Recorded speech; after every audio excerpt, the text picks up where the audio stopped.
what I've seen kind of when I've worked with guys around, their marriages, their dead bedrooms and things like that, they, especially if they've got some either familiarity with red pill stuff or they just got a lot of repressed resentment, they kind of only see two like polarized paths to fixing their relationship. It's either I'm going to be the passive good boy who's just tries, my whole goal is to just make her happy. Just roll over, be as peaceful, as accepting, as understanding, as kind and gentle and all that kind of stuff. It's like I'm going to be that, or I'm going to be like this like red pill mad dog, dominant monster kind of dude. You can be the And simp or the asshole. Those are your only right, options. that's basically what I Which see. one of those two was guys Jesus? kind of struggling. Right. Exactly. And the reason why I think guys struggle is because it gets a little complicated to find that middle path where you're strong and loving, where you're, have compassion for your partner and care for their feelings, but then you also have a respect for yourself in the process and what you will not tolerate, what you want, all that kind of stuff. And they don't know how to mesh them together. And so I'm curious, like, have you noticed anything that helps guys find that more nuanced, balanced, holistic masculinity? Well, I mean, what helps them is the pain, right? When they get to a point where it's like, this is not working for me and I need something different. Yeah. I mean, honestly, part of the reason I'm in the business and am having a lot of success here is because there are too many people pushing one of these two options and they both suck. Women hate them. Yeah. Like men hate being them and women hate receiving it on either side. And I think the key here is that it's not a balance between the two. It's the real thing that both of those two things are kind of a caricature of. And so you don't have to feel like you're in this weird middle ground. No, you're the real thing, and it's a powerful and exciting thing. Um, Yeah. yeah, I'm trying to think. I'm trying to think of like what are some things where it just like hits you over the head with a ton of bricks. I've done surveys, right? I've done surveys where women answer questions, and they will come at the end of the day and say, the guy, there was one about whether or not the woman orgasms, but the guy was just going all out and confident and wasn't like really, really worried about giving her the perfect experience. And it was like 2 or 3 to 1. The woman was like, no, I want the guy who's like the stag, who's really confident and makes me feel relaxed and isn't like super, super worried, like a butler, that he's Mm. giving me the perfect experience. I'd actually prefer that. And it was three to Yeah. one. So you Yeah. take That's that and tell the interesting. guys, and things start to click because they know there's a problem. Yeah.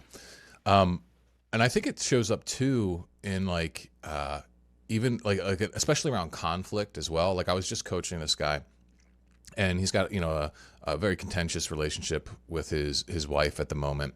And they've got this pattern where he'll do something where that she perceives as careless or, stupid, whatever.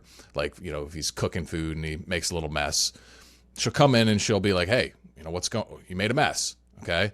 And he just won't respond in a way that she likes. And then she'll blow up into this big, like character assassination Hmm. where it's like, you don't care about this. You don't care about anything. You don't care about me. You're a mess. And, he hates this. He kind of feels like he's this puppy dog getting his nose shoved in shit, being told bad dog. How's he Right. responding in Well, the that's the moment? thing.